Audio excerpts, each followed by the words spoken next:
नमस्कार, आप देख रहे हैं मेड इन इंडिया। आपके साथ मैं हूं अनुया यादव और आज के बीएससी म्यूचुअल फंड स्पेशल में बात करेंगे श्रीनाथ श्रीधर से, जो फाउंडर और चीफ इन्वेस्टमेंट ऑफिसर हैं इनफाइनाइट फाइनेंशियल सर्विसेज के। श्रीनाथ, बहुत बहुत शुक्रिया हमारे साथ यहां पर जुड़ने के लिए। और सबसे पहले आपसे यही जानना चाहूंगी कि 2019 में आपने कंपनी की शुरुआत की थी and now you manage over 300 crore of investor funds. This 2 year long journey, how it had been. तीसरा साल लगने वाला है, कैसा रहा अब तक का सफर?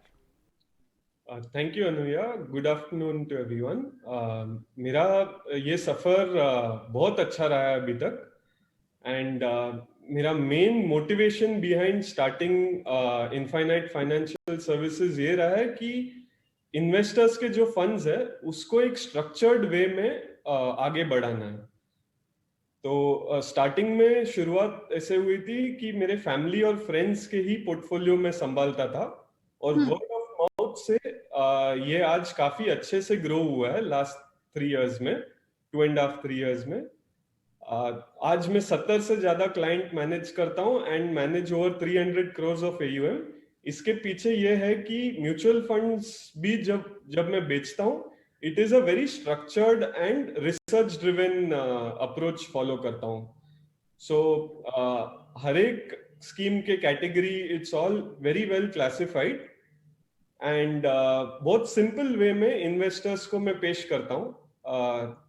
एंड हर एक क्लाइंट का नीड्स और स्पेसिफिकेशन जानने के बाद ही मैं उनको कोई भी प्रोडक्ट रेकमेंड करता हूँ और उनका पोर्टफोलियो उसी तरह से बनाता हूँ। सो इट्स टोटली ट्रस्ट के बेसिस पे ही ये बिजनेस इस तरीके से ग्रो हुआ है आज तक। श्रीनाथ, आप आईसीआईसीआई सिक्योरिटीज में काम कर चुके हैं, इंडसइंड बैंक में काम कर चुके हैं। यूजुअली जब हम नौकरी करते हैं तो उसके बाद बिजनेस की शुरुआत करने में थोड़ी सी हिचक रहती है मन में। हालांकि हम सबका मन करता है कि हम खुद का अपना कुछ बिजनेस करें, एक एंटरप्रेन्योर बने, और आज की तारीख में आप वो एक एंटरप्रेन्योर बन भी गए हैं। लेकिन कैसे ये शिफ्ट हुआ from job to your own business? मैं बाहर भी जब मैं आईसीआईसीआई सिक्योरिटीज में मैं इक्विटी रिसर्च एनालिस्ट था and it was only one segment. सिर्फ कोई एक पर्टिकुलर सेक्टर के बारे में ही मैं रिसर्च रिपोर्ट लिखता था, केमिकल और एग्री सेक्टर। मेरे को क्लाइंट्स के लिए एक ओवरऑल पोर्टफोलियो में उनका हेल्प करना था, not just in one share और 2 shares। So that was one of my की ड्राइवर्स कि मेरे वाइफ भी इसी फील्ड से हैं, उनसे भी मैं काफी बात करता था कि मैं एक क्लाइंट के हर एक नीड्स, लाइक फॉर एग्जांपल उनका शॉर्ट टर्म रिक्वायरमेंट्स हो, लॉन्ग टर्म रिक्वायरमेंट्स हो, उनके टैक्स कंसिडरेशन को भी मायने में रखना है। फिर ऐसा कोई भी और जो भी क्लाइंट को चाहिए वैसे we have to plan a portfolio and उस तरीके से आगे बढ़ना है। तो उन्होंने भी मेरे को काफी मोटिवेट किया और बोला कि you can definitely help your clients in a much better way. So खुद का वहां से ही मैंने शुरुआत की कि इनफाइनाइट पोर्टफोलियो वहां से ही शुरू हुआ था। श्रीनाथ, वो जो ट्रेडिशनल तरीका है इन्वेस्टमेंट का अब वो नहीं है। अब बहुत सारे ऑप्शंस आपके पास अवेलेबल होते हैं। फिर आप चाहे इंश्योरेंस में पैसा लगाना चाहें, लाइफ इंश्योरेंस है, जनरल इंश्योरेंस है, आपके पास म्यूचुअल फंड्स हैं, एसआईपीज आप कर सकते हैं। ज़्यादा रुझान यानी कि ज़्यादा फोकस आपने कस्टमर्स का अब धीरे धीरे, because there is a lot of financial literacy as well, आपने किस तरफ देखा है बढ़ते हुए? ओके, सो पीपल आर, लोगों को काफी अवेयरनेस तो आई है। उनको पता है कि हेल्थ इंश्योरेंस में उनको इन्वेस्ट करना चाहिए क्योंकि सडनली अगर इमरजेंसी आती है तो उनके पोर्टफोलियो में से they don't have to liquidate all their assets and spend for such needs. तो वो एक डिपार्टमेंट एकदम वो लोग सिक्योर कर लेते हैं खुद को। एंड आगे उनके जो शॉर्ट टर्म और लॉन्ग टर्म गोल्स हैं, they are very clear that उसके लिए उनको इन्वेस्टमेंट्स आज करना पड़ेगा ताकि 3 साल या 5 साल बाद उनको they can fulfil all those goals. So इस तरीके से ये फाइनेंशियल लिटरेसी बहुत हेल्प किया है लोगों को कि उनको अभी पता है कौन सा एसेट क्लासेस में कितना इन्वेस्ट करना है ताकि वो लोग उनके सारे ड्रीम्स को फुलफिल कर सकें। Srinath, as a mutual fund advisor, what is your suggestion to your customers? आप उन्हें क्या कहते हैं? तो as a mutual fund distributor मेरा टोटली एक रिसर्च ड्रिवन अप्रोच रहता है।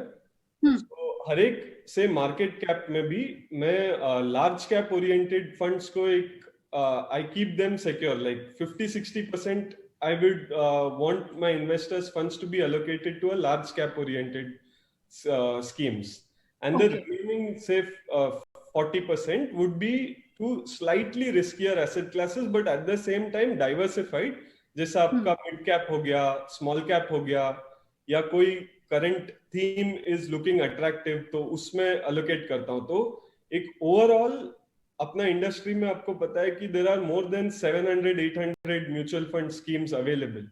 तो उसमें से भी मैं मेरे जो रिसर्च करके I shortlist that overall schemes to the best performing 15-20 schemes, and उसी स्कीम्स को फिर मैं मेरे सारे इन्वेस्टर्स को रेकमेंड करता हूँ। So the basic process is एक तो वो schemes have given consistent return, जो डाउनसाइड में भी उन लोग को प्रोटेक्ट किया है, सबसे कम डाउनसाइड रिस्क रहा है वो सब स्कीम्स में, and it has to be from reputed fund house जिसके फंड मैनेजर का लॉन्ग ट्रैक रिकॉर्ड रहा हो, फंड हाउस का भी एकदम corporate governance is very strong. So वो तरीके से मैं पेश करता हूँ मेरे इन्वेस्टर्स को। श्रीनाथ, एक और बात बताइए कि बीएसई स्टार एमएफ ने कैसे आपके बिजनेस को ग्रो करने में मदद की? BSE Star MF actually has been a very good asset to my business because if I state काफी सारे पॉइंट्स में बता सकता हूँ। एक तो क्लाइंट ऑनबोर्डिंग प्रोसेस इतना आसान हो चुका है, even during the Covid pandemic, just through online authentication I could onboard a client. उनसे कोई फिजिकल पेपर वर्क नहीं होता था मेरे को, ना उनसे कोई सिग्नेचर लेना रहता था। सो एक बार क्लाइंट ऑनबोर्ड हो जाते थे, फिर बीएसई का ट्रेनिंग इतना अच्छा था कि client can use multiple payment options, like cheque से भरना है तो चेक से भर सकते हैं, एनईएफटी, आरटीजीएस या इन्वेस्टमेंट लिंक भेज दूं, वो लोग खुद नेट बैंकिंग में लॉगिन करके पेमेंट कर सकते हैं। अदरवाइज क्या होता था कि ये अगर बीएसई नहीं होता था तो हर एक इंडिविजुअल म्यूचुअल फंड्स के वेबसाइट्स पे जाके उनको इन्वेस्टमेंट लिंक्स भेजना पड़ता था, नहीं तो फिजिकली जाके I had to get the signatures signed on all the forms, investment forms. So वो सब लॉजिस्टिकल इश्यूज मेरे सर से वो सब हट गए, एंड मेरा सिर्फ फोकस ये रहता था कि इन्वेस्टर्स को बेस्ट तरीके से मैं सर्व करूं।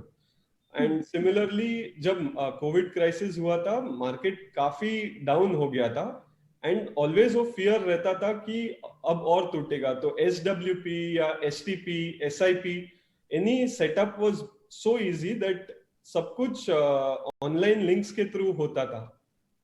even if the client is traveling, I could create a pan India customer base. So आज मेरे clients नॉर्थ में भी है, साउथ चेन्नई और बैंगलोर में भी है, फिर कलकत्ता में भी है। सो मैंने आज तक ये सब क्लाइंट्स को शायद फिजिकली जाके मिला भी नहीं हूँ, पर they have now been with me for the last 2.5 years, और ये बीएसई स्टार एमएफ के बिना पॉसिबल नहीं था।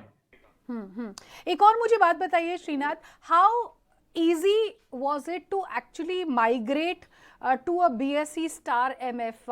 बहुत सारे म्यूचुअल फंड डिस्ट्रीब्यूटर्स जो हैं उनके मन में शायद ये डर होता होगा या एक कंफ्यूजन होती होगी कि हम BSE Star MF पर माइग्रेट करें या ना करें। ऐसे में आप उन्हें क्या कहेंगे? आपका एक्सपीरियंस कैसा रहा? मेरे लिए टेक्नोलॉजी अडॉप्ट करना काफी इजी रहा है, क्योंकि मैं भी इसी जनरेशन से हूँ, एंड टेक्नोलॉजिकली काफी कैपेबल हूँ, एंड बाहर भी, जैसे आपने बोला, मैंने बाहर भी काम किया है, and and also to tell you, BSE star MF का यूजर प्लेटफॉर्म काफी यूजर फ्रेंडली रहा है, तो it wasn't very difficult to migrate to BSE star MF. Also जो रिलेशनशिप मैनेजर्स थे और ट्रेनिंग प्रोग्राम्स जो बीएससी ने कंडक्ट किया है और यूट्यूब पे भी काफी ट्यूटोरियल्स उन्होंने दिया है, so it was extremely helpful. So on that front it was like a breeze कि अडेप्ट करना बहुत आसान था. ठीक है, चलिए श्रीनाथ, बहुत बहुत शुक्रिया आपका हमारे साथ यहाँ पर इस बातचीत में शामिल होने के लिए और अपनी कहानी हमें बताने के लिए. Thank you. तो हमारे बीएससी म्यूचुअल फंड स्पेशल में फिलहाल वक्त हो चला एक छोटे से ब्रेक का. ब्रेक के उस पार एक और खास मेहमान से कराएंगे आपकी मुलाकात. बने रहिए ईटी नाउ स्वदेश के साथ.